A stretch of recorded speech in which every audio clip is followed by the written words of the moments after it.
कोई दिक्कत नहीं है। हमने ये कहा हमने कहा हम तो यहाँ गाड़ी पे लग रहे हैं बस ये बात हुई।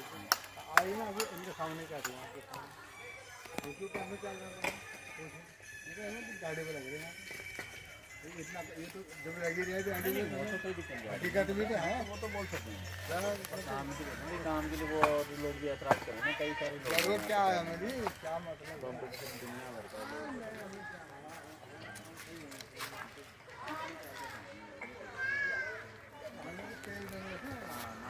पैसे दे रहे हैं हम धका धक हमें क्या इसे करने में क्या